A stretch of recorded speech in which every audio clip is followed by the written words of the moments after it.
নমস্কার। বেরিয়ে পড়লাম দক্ষিণ চব্বিশ পরগনার নারায়ণপুর গণেশনগর এলাকার শিবশক্তি পান মার্কেটে। আর এখানে এসেই তাজ্জব কাহিনী শোনাবো আপনাদেরকে। মানে আপনি ভাবতে পারবেন না কি হচ্ছিল, তৎকালীন সরকার কি করেছিল। এখানকার যারা দায়িত্বে রয়েছেন, এই অফিসে যারা দায়িত্ব রয়েছেন এই শিবশক্তি পান মার্কেটের, তাদের কাছ থেকে তো শোনাবো অবশ্যই। মানে আপনি যদি শোনেন না, ভাবতে পারবেন না যে এই ছোট বড় মাঝারি আর বড় সবচেয়ে তোলাবাজিতে এক নম্বরে ছিল তৎকালীন সরকার, কাউকে বুঝতে দিত না। এখন তো সব পরিষ্কার ছবি হয়ে যাচ্ছে। শুনুন শুনুন এই পান মার্কেটে যারা কর্মকর্তা রয়েছে তারা কি বলছে। প্রথমে শুনুন এদের সিন্ডিকেটটা কিভাবে হতো। দাদা নমস্কার, গ্রামীণ কৃষি শিল্প সমাচার পেজে আপনাকে স্বাগত, আর সবাইকেও স্বাগত। এই এই পান মার্কেটের কি এমন পরিস্থিতি হতো? পরিস্থিতি এখানে বিশেষ করে টিএমসি পরিচালিত যে ইউনিয়ন ছিল, মানে হালকা মাঝারি যান পরিবহন সমিতি, এই মার্কেটে তারা সিন্ডিকেট রাগটা চালাতো। ইউনিয়ন থেকে যে গাড়িগুলো দিত, গাড়ির ভাড়া বাদ দিয়ে তারা গাড়ি প্রতি 2000 টাকা করে সিন্ডিকেট দিত। যদি এটা দিতেই হবে, হ্যাঁ দিতেই হবে, এটা দিতেই হবে। মানে গাড়ির ভাড়া মিটিয়ে দেওয়ার পরে 2000 টাকা এক্সট্রা তাদের দিতেই হবে। তারা কারা? তারা এখানকার যারা টিএমসির পরিচালিত যে ইউনিয়ন আছে, ইউনিয়নের যারা সদস্য রয়েছে, যারা সভাপতি ইউনিয়নের রয়েছে, যারা সেক্রেটারি রয়েছে, আরো এর সঙ্গে অনেকেই যুক্ত আছে ইউনিয়নের। তাদের কিন্তু এই দাদাগিরিটা, এই সিন্ডিকেট রাজটা প্রায় এখানে চলে আসছে প্রায় 7-8 বছর ধরে। 7-8 বছর? হ্যাঁ, 7-8 বছর ধরে চলে আসছে। গাড়ি পিছু 2000 টাকা। মানে আপনি চিন্তা করুন, আমাদের প্রতিদিন গাড়ি লাগে 3টে করে, তাহলে 6000, বছরে 100 হাট, 100 দিন হাট হয়, 100 দিন হিসাব করে 6 লক্ষ টাকা। তাহলে 7 বছর ধরে এই সিন্ডিকেট রাজটা চলছে আমাদের মার্কেটে। কিন্তু আমরা তৎকালীন সময়ে যে সরকার ছিল, সেই সরকারের কাছে বা আমরা যে প্রশাসন ছিল, তৃণমূল কংগ্রেস পরিচালিত যে প্রশাসন ছিল, সেই প্রশাসনের কাছে কিন্তু আমরা অনেকবার গিয়েছি বা অনেকবার এই বিষয়ে জানিয়েছি। মার্কেটে এর আগে গ্যাঞ্জাম হয়েছিল অনেকবার, আমরা প্রশাসনকে ফোন করতে প্রশাসন এসেছিল, কিন্তু তার কোনো সুরাহা হয়নি। তাদের যে সেই দাদাগিরি, তাদের যে সিন্ডিকেট রাজ এখনো অব্যাহত, এখনো চলছে বলতে এই বিজেপি সরকার আসার পরে এখন বন্ধ হয়েছে। কিন্তু তাদের যে সেই হুমকি, দাদাগিরি, মার্কেট থেকে গাড়ি বেরোতে দেবো না, তাদের কাছ থেকে গাড়ি না নিলে গাড়ি বের করতে দেবো না, মার্কেটের সামনে 2-3টে করে মার্কেটের গেটের সামনে গাড়ি নিয়ে এসে বাধার সৃষ্টি করা এখনো চলছে। সেই ধরনের পরিস্থিতি এখনো রয়েছে। তাতে প্রশাসনকে জানিয়েছেন? এখন প্রশাসনকে জানানো হয়নি, আমাদের দেওয়ালে পিঠ থেকে গেছে। আমরা আবার প্রশাসনের দৃষ্টি আকর্ষণ করবো, বিশেষ করে আমাদের যে এই সরকারের আমলে আমাদের যে মাননীয় বিধায়ক মহাশয় দীপঙ্কর জানা মহাশয় রয়েছেন, হ্যাঁ বর্তমান যিনি মন্ত্রী হয়েছেন, আমরাও ওনার কাছে আমরা দৃষ্টি আকর্ষণ করবো, ওনার কাছে আমরা যাব। এই সিদ্ধান্ত আমরা নিয়েছি, কিন্তু আমরা আর পারছি না। এদের যে সিন্ডিকেট রাজ, দাদাগিরি, এদের যে দালালি, যার কারণে আমাদের ব্যবসায়ী জীবন খুব ক্ষতিগ্রস্ত হয়েছে। সুন্দরবনের প্রত্যন্ত অঞ্চলের প্রচুর চাষিরা এখানে আসে, যারা নিয়মিত এই মার্কেটে পান নিয়ে আসে, তাদেরও কিন্তু প্রচুর ক্ষতি হচ্ছে। বিশেষ করে আমরা পাইকার বন্ধু যারা রয়েছেন, যারা এই চাষিদের পানটা কিনে নিয়ে যারা দূর দূরান্তে পাঠাচ্ছেন, তাদেরও ক্ষতি। এই যে প্রত্যন্ত এলাকার যারা একবারে সুন্দরবনের প্রান্তিক চাষি বলতে গেলে, মানে তারা গ্রাম থেকে আসে আপনাদের কাছে চাষ, এই পানটা অর্থকরী ফসল, বিভিন্ন জায়গায় তাদের এইটার উপর নির্ভর করে, তারা কিন্তু জীবন জীবিকা নির্বাহ করে, নাহলে তো ভিন রাজ্যে কাজ করতে চলে যেতে হতো, সেটা আপনিও জানেন। কি বলবেন এই বিষয়ে? একটা বক্তব্য যে সুন্দরবনের একটা গুরুত্বপূর্ণ অর্থকরী ফসল হচ্ছে পান। কারণ এই পান চাষের সঙ্গে কিন্তু আমাদের এই সুন্দরবনের লক্ষ লক্ষ কৃষক কিন্তু এর সঙ্গে জড়িত রয়েছে, যারা কিন্তু পানটা চাষ করে নিজেদের জীবন জীবিকা, সংসারের মানে তাদের যে সংসার চালানোর যে স্বাচ্ছলতাটা, সেটা কিন্তু এই পান চাষ থেকে তাদের কাছেই আসে। কিন্তু তারা যদি আমাদের মার্কেটে পান নিয়ে এসে এই সিন্ডিকেট আনার জন্য সঠিক দাম না পায়, ধরুন দাম কিভাবে পাবে না আমি একটু ব্যাখ্যা করে বলছি।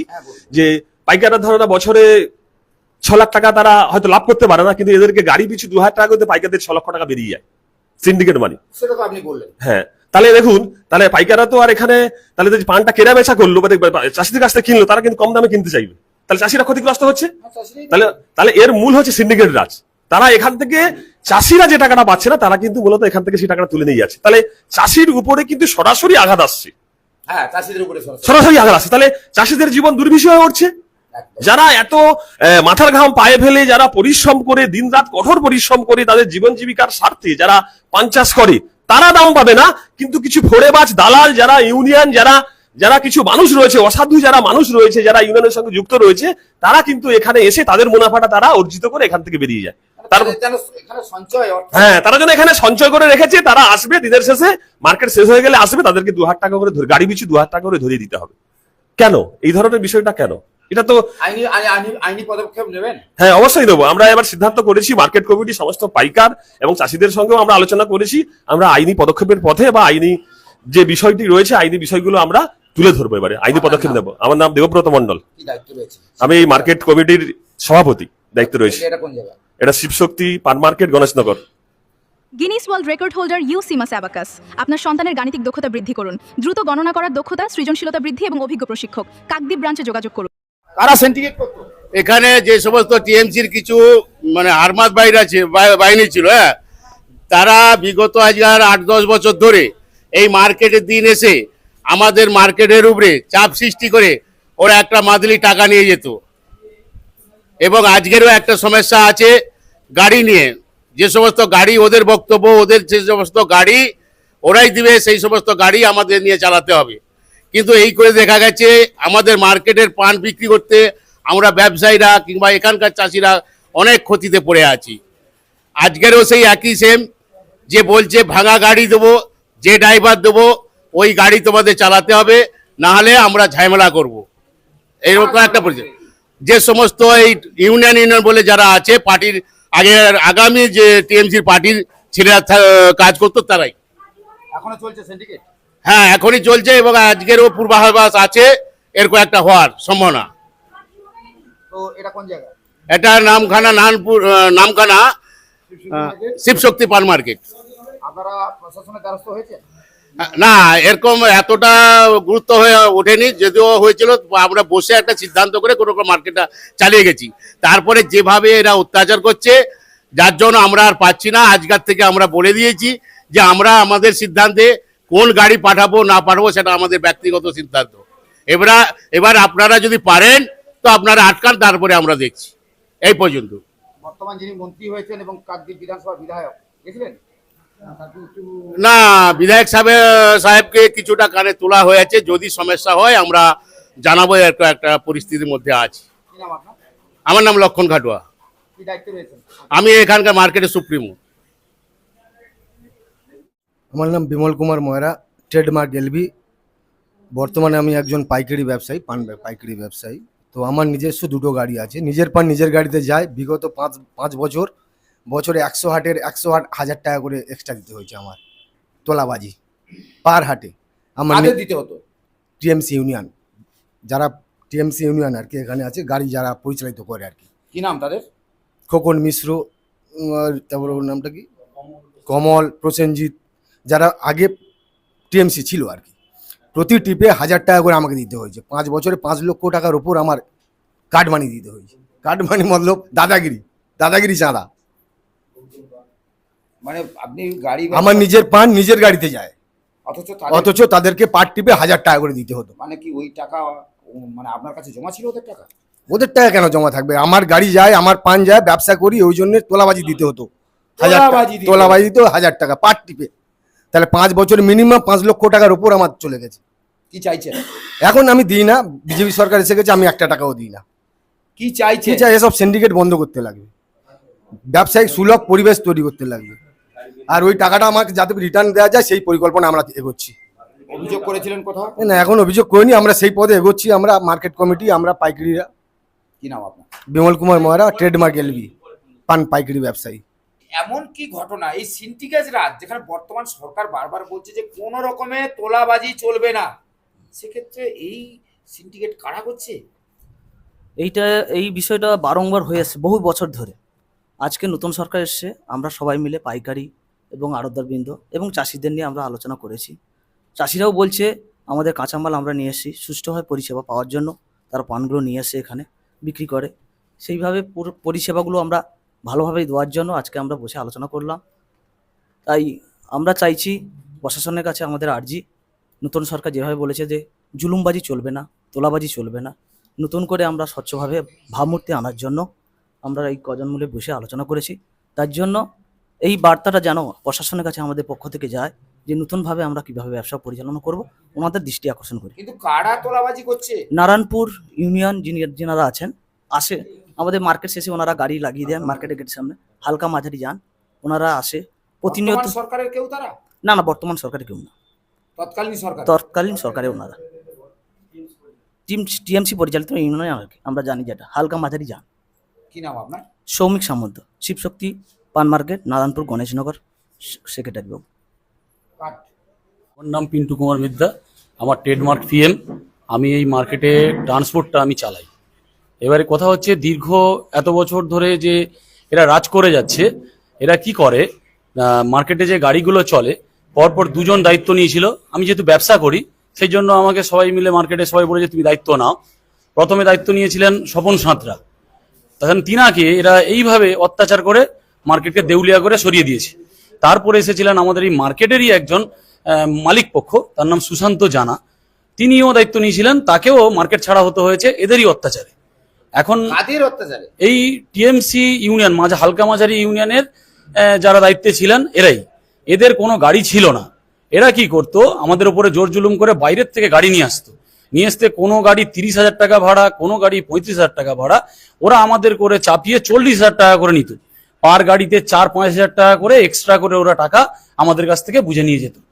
দিনের পর দিন চলতো, আমাদের বাইরের থেকে কোনো গাড়ি আনতে দিত না, গাড়ি টাইমলি পানও পৌঁছতো না। আর আমাদের কাঁচামাল যেহেতু আমাদের টাইমলি যদি না পান পৌঁছয়, তাহলে আমরা পাটিপত্র টাকা পয়সাও পাচ্ছি না, যার জন্য মার্কেটেও আমরা সঠিক দামে পান কিনতে পারছি না, যার জন্য চাষিরাও হ্যারেস হচ্ছে। বর্তমান আমাদের সরকার চেঞ্জ হওয়ার পরে কিন্তু ওই টিএমসি দাদারা এখনো পর্যন্ত ওই একই রকম দাদাগিরি syndicate চলছে? এখনো পর্যন্ত না, সিন্ডিকেট চলছে না, কিন্তু যারা ওই পুরনো ছিল তারাই দাদাগিরি করছে। এবার কি করেছে, যে ড্রাইভারগুলো ওদের ছিল সেই ড্রাইভারগুলো একে একে একটা একটা করে গাড়ি কিনে ফেলেছে। গাড়ি কিনে ফেলে এবার ওরা চাইছে যে আমাদের গাড়িগুলো চালাতে হবে। এবার ওই গাড়ি চালাতে গেলে ওরা মালিক কাছে, ড্রাইভার প্লাস মালিক হয়েছে, তাদের ওদেরও ইচ্ছা মতো ওরা গাড়ি নিয়ে যাচ্ছে। নিয়ে যাওয়ার জন্য আমাদের কাঁচামাল ঠিকঠাক টাইমে পৌঁছচ্ছে না, মাল ক্ষতি হচ্ছে।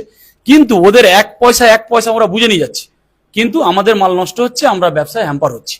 তা বর্তমান সময়ে আমি একজন ব্যবসায়ী হয়ে আমি নিজেও গাড়ি কিনেছি, আমার গাড়িটাও চালাবো, কিন্তু আমাকে চালাতে দিচ্ছে না। আমাদের চালাতে দিচ্ছে না? ওই যারা হচ্ছে আগে টিএমসির হচ্ছে ইউনিয়নে যুক্ত যারা ছিল তারাই এখন বর্তমান বলছে আমরা বিজেপি নেতা, এরকম করে এরা এসে করছে। কিন্তু এখনো পর্যন্ত কোনো পার্টি গঠন বা আমাদের ইউনিয়নে হয়নি, কিন্তু এরা এইভাবে রাত চালিয়ে যাচ্ছে। বর্তমান আমাকে ভয় দেখাচ্ছে, আপনাকে এই গাড়িগুলো নিতে হবে, যদি না নাও তাহলে তোমার গাড়িও চলতে দেবো না।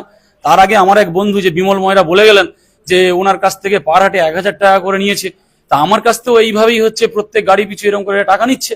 তা আজকের ওনারা আমাকে আমার বাড়িতে গিয়েও আমাকে হুইপ জারি করে এসছে, বলছে যে আপনি বসুন, না হলে কিন্তু আপনার গাড়িও চলতে দেবো না। কিন্তু উনি আজকের মার্কেটে আসেননি, উনি আরেকজনের মাধ্যমে থেকে সে আপনাকে বসতে বলছে, মানে আপনার কোনো দুর্বলতা রয়েছে? না না, দুর্বলতা না, উনি বলছে যে মার্কেট কমিটি নিয়ে বসো, মানে আমাকে হুইপ জারি করছে যে তোমার গাড়ি চলতে দেবো না আর এই গাড়িগুলো নিতে হবে। যেহেতু আমি ব্যবসায়ী, তো আমি তো আমার একার সিদ্ধান্ত নিতে পারি না, যেহেতু মার্কেট কমিটি আছে বা আমার পাইকার বন্ধুরা আছে, তাদেরকে নিয়ে তো আমাকে করতে হবে, কারণ আমি আমার ইচ্ছা মতো গাড়ি চালাচ্ছি না। আমাকে এখন কি চাইছেন? এখন চাইছি যে আমাদের প্রয়োজন মতো আমরা গাড়ি নেবো, আমরা আমাদের মতো করে গাড়ি চালাবো, তাতে আমাদের ব্যবসা শ্রীবৃদ্ধি হবে। তাতে এখানে যে আমরা 400-500 লেবার বন্ধুরা যারা কাজ করছে বা 1-1.5 হাজার চাষি যারা এসছে এখানে আমাদের এখানে পান বিক্রি করছে, তারাও উপকৃত হবে, তাহলে আমরাও সঠিকভাবে ব্যবসা করতে পারবো। সেটা এরা করতে দিচ্ছে না। এরা আমাকে বললো, বাড়িতে গিয়ে আমাকে থ্রেন্ডিং করছে। তখন আমি বলছি মার্কেট অফিসে চলুন, মার্কেটে গিয়ে কথা বলুন, বসুন। ওনারা বলেছিলেন আজকের বসবে, কিন্তু ওরা এখনো আসেননি। একটু আমাকে ফোন করে আগে বললো যে আমরা আসতে পারছি না, বিজেপির একজন নেতা আমাকে বললো যে আমরা আসতে পারছি না, মানে ওরা নিয়ে বসে বলছিল আমাকে আর কি। তা মারা গেছেন, আমি চলে যাচ্ছি, আর আপনি যেরকম চালাচ্ছেন চালান, আর আমরা পরের হাটে বসবো। 9টার সময় ওনারা কে আসবে বলছেন, তা এখনো আসেননি। আমরা মার্কেট শুরু করব, কিন্তু আমরা এদের গাড়ি যদি নিই তাহলে আমাদের ব্যবসা হ্যাম্পার হচ্ছে। আমরা বাইরের গাড়ি নিয়েই সমস্যা। আমার নাম পিন্টু মিদ্যা, আমি একজন ব্যবসায়ী, আমার ট্রেডমার্ক পিএম। বুঝতেই পারছেন দর্শক যারা দেখছেন, গাড়ি আমি আপনাকে মানে আপনাদের কি বোঝাতে পারি বলুন তো? আমি তো বলতে পারি যে এখানে যারা বলছেন, অভিযোগ করছেন, তাদের অভিযোগটা কিন্তু একেবারে উড়িয়ে দিলে হবে না। কারণ এই প্রত্যন্ত এলাকায় প্রাণচাষীরা তারা কিন্তু দীর্ঘদিন অপেক্ষা করে থাকে তাদের এই যে সপ্তাহে, মাসের শেষে, কারণ তারা এই অর্থকরী ফসলটা নিয়ে এসে তাদের পরিবারটা চলে, বেচাকেনা করে পরিবারটা চলে। সিন্ডিকেট যদি চলে, এরকম একটা পরিস্থিতি হয়, চাষিদের তাহলে কি হাল হবে বলুন তো? এটা কিন্তু অনেক বড় প্রশ্ন। ঠিক দর্শকদের বলবো, আপনারা যেহেতু দেখছেন, মতামতটা আপনারাই দেবেন। বাস্তবে সমস্যায় পড়তে হবে। বিষয়টা হচ্ছে বর্তমান 26 সালে সরকারের কাছে আমি একজন ব্যবসায়ী আড়তদার, তিনার কাছেই আমি বিনম্র প্রার্থনা করব সংবিধানের কাছে বিনম্রভাবে প্রার্থনা করব, এই ধরনের সঠিক নিয়ম সিদ্ধ অনুসারেই যদি সমাজ পরিচালিত হয় আমরা প্রত্যেকেই কিন্তু উপকৃত হব এবং চাষি কোনোভাবেই কিন্তু হেনস্থা হবে না। চাষি তার ন্যায্য পণ্য ফসলের দামটাও ন্যায্যভাবেই পাবে, এইটুকু সরকারের কাছে আমার বিনম্র প্রার্থনা। আমার নাম শুভেন্দু মণ্ডল, আমার আড়তে পানের বাজার ভালো চলছে না। ভালো চলছে না। এখানে যদি কালকে পান বিক্রি না হয় কি করবেন? কি করব, ফেলে দিয়ে যাবো আর কি করব? ফেলে দিয়ে যাবো, পান কি করব? পান না বিক্রি হলে কি করব? ফেলে দিয়ে যেতে হবে আর কি করবো? মানে কালকে পান আপনি আড়তে আসতেন, আড়তে পান দিতেন, দেখা গেল কিছু মানুষ সিন্ডিকেট করছে, তো সেক্ষেত্রে আপনাদের তো সমস্যা হবে। সমস্যা তো হচ্ছে, চাষিদের সমস্যা হবে না? কারণ চাষিরাই চিরকালই সমস্যায় ভুগতে হবে। সমস্যায় ভুগতে হয়। হ্যাঁ, কি নাম আপনার? আমার নাম বিজয় শাসমী, কোথায় বাড়ি? দেবনগর।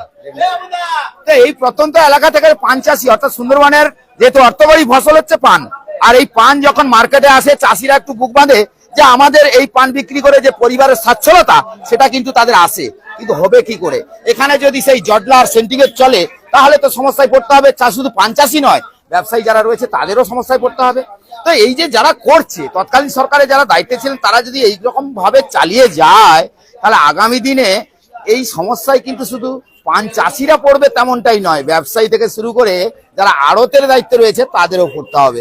কারণ ব্যবসা সবাই করুক, যথা জায়গায় যেমন অর্থাৎ যে দাম রয়েছে সেই দাম তারা পাক, ন্যায্য মূল্য পাক এবং প্রত্যেকে সঠিকভাবে খেয়ে মেখে বেঁচে থাকুক, এটাই তো সবাই চায়। কিন্তু কোথা থেকে দুম করে উড়ে চলে এলো, এসে বলছে তোলা দাও। আরে তোলাটা ভাই তোমাকে কে দেবে? কেন তোলা দেবে? তুমি কি জমি রেখেছিলে ওখানে টাকাটা? এই প্রশ্নগুলো কিন্তু বড় কঠিন। এখন তো দেখছেন ছোট বড় মাঝারি সব নেতাই জেলে, এখন জেলে যেতে যেতে মনে হয় জেল ভরে যাবে। কেউ ডিম ছুটছে, কেউ জুতো মারছে, মানে এইরকম নেতাদের যা হাল হয়েছে তৎকালীন সরকারের সবই তো জানেন আপনারা। আর এখনো প্রচুর চাষি রয়েছে, এই ডাক হবে, পানের আড়ত চলবে। তবে যাই হোক, এই কথাগুলো কেন বলা, দর্শক যারা দেখছেন সরাসরি লাইভটা দেখছেন, আমি জানি আপনাদের হয়তো এই কথাগুলো খুব খারাপ লাগছে, কিন্তু কথাগুলো খারাপ লাগার কোনো কারণ নেই। কারণ এই কথাগুলি একদম বাস্তব। যেখানে চাষিরা উৎপাদন করলে আজকের বড় বড় বাবুরা বাড়িতে বসে খেতে পায়, তাদের চলে। কিন্তু সেখানে চাষিরাই যদি নিরাশ হয়ে যায়, চাষিদের হাল যদি বেহাল হয়ে যায়, তাহলে আপনি খাবেন কি? আপনার ব্যবসা হবে? হবে না। অর্থাৎ চাষি বেঁচে থাক, কৃষক বেঁচে থাক, কৃষককে পরিষেবা দেওয়া হোক, সবকিছু মিলিয়েই কিন্তু এই ভিডিওটা আজকের এই কারণে বানানো যে সিন্ডিকেট রাজটা বন্ধ হোক। যারা বা কারা সিন্ডিকেট করছে, অর্থাৎ সেই সিন্ডিকেট কিন্তু বন্ধ করতে হবে। এখানে পানের একটা দাগ হচ্ছে, দেখাও তো, একটু দেখাও তো, পানের একটা দাগ হচ্ছে। এইভাবে পান কেনা বেচা হয়, এইভাবে দেখান, এইভাবে পানটা কেনা বেচা হয়, দাগ হয়। তো চাষিদের কাছে তো যাবো, চাষিরা অনেক চাষি আছে, আড়তদার আছে, তাদের কাছে যাওয়া হবে। তবে এই পানের যে ডাকটা হচ্ছে দেখছেন, এইভাবে এই পান এইভাবে ডাক হয়, তারা ডাক নিয়ে আবার কারুর হাতে দিয়ে দেয়। অর্থাৎ এখানে ব্যবসায়ীরা থাকে, সেই ব্যবসায়ীরা সেই পানটা, অর্থাৎ সব মিলিয়ে বোঝা গেল যে পান মার্কেটে এলে একটা মজা হয় কি, চাষিদের সঙ্গে একটু ভালো মন্দ গল্প করা যায়, তাই না? তো চলুন এবারে একটু আরো চাষি রয়েছে, চাষিদের সঙ্গে একটু কথা বলি। এইটা পরিস্থিতি দেখান, পরিস্থিতি একটু দেখান, দর্শকদের দেখান, পান মার্কেটে দেখান, এখানে একটু ঘুরে ঘুরে পান মার্কেটে দেখান। তো এই সমস্যাগুলো কিন্তু এই জায়গায় ইদানিংকালে যেহেতু সরকার পরিবর্তন হয়েছে, কিন্তু সিন্ডিকেট যেটা বললেন ওনারা, এই সিন্ডিকেট কিন্তু বন্ধ করাতে হবে। সিন্ডিকেট তো চলবে না, কারণ কোনো তোলাবাজি কোনো জায়গায় চলবে না, এটা কিন্তু পরিষ্কার বর্তমান সরকার বলে দিয়েছেন। তারপরে দেখা গেছে তো এখানে তো সেটা বুঝতেই পারছেন, এখানে আড়তদাররা বসে রয়েছে এবং তারা যেভাবে বললেন, এবং তো পান নিয়ে এসছো? এই ভাই তুমি কথা বলো না, পান নিয়ে এসছো? পান আপনি নিয়ে এসছেন? পান নিয়ে এসছেন? আপনার পান আছে? পান নিয়ে এসছে?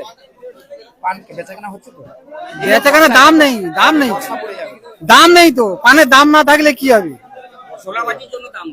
এই তোলাবাজির জন্য তো দাম হচ্ছে না। তোলাবাজি কারা করছে? টিএমসি দালাল। যাই হোক, সরকার বলেছে। আপনার কি নাম? আমার নাম জগন্নাথ বর, কোথায় বাড়ি? দারিকনগর। সরকার পরিষ্কার বলেছে কোনো রকমের সিন্ডিকেট করা যাবে না, এগুলো আপনাদের মাথায় রাখতে হবে। তবে এই যে পান আসছে, পানগুলো একটু দেখাও। এই যে পানগুলো গ্রামগঞ্জ থেকে নিয়ে আসছে, এগুলো দেখাও, এগুলো একটু দেখাও। এই পান এইভাবে মার্কেটে আসে, শিবশক্তি যে পান মার্কেট আমরা যে এলাম, একটু দেখালাম সবাইকে, দেখে বুঝতে পারছেন যে লাইভটা এতক্ষণ এই কারণে দেখানো আপনাদেরকে, যে এই লাইভে সরাসরি দেখালাম যে এখানকার প্রান্তিক এলাকা থেকে যে সমস্ত পান চাষিরা আসেন এবং তাদের যে সমস্যা সেটা যেমন শুনছেন, তার পাশাপাশি আড়তদাররা বলছেন এবং মার্কেট কমিটি তারাও কিন্তু বলছেন সমস্যা ওই যে গাড়িটা নিয়ে সমস্যা, কারণ তাদের কাছে তোলা নিত, সেই তোলার গল্পটাই কিন্তু এতক্ষণ আপনাদের শোনালাম। দর্শক যারা দেখছেন ভিডিওটি কেমন লাগলো লাইক কমেন্ট শেয়ার করে অবশ্যই জানাবেন। বরাবরই এমনই ভিডিও আপনাদের কাছে পৌঁছে দিই, আর আপনারা এমনই ভিডিও দেখতে থাকেন। আবার কোনো জায়গায় গিয়ে নিশ্চয়ই ঠিক এইরকমই ভিডিও তুলে ধরবো। সবাই ভালো থাকবেন।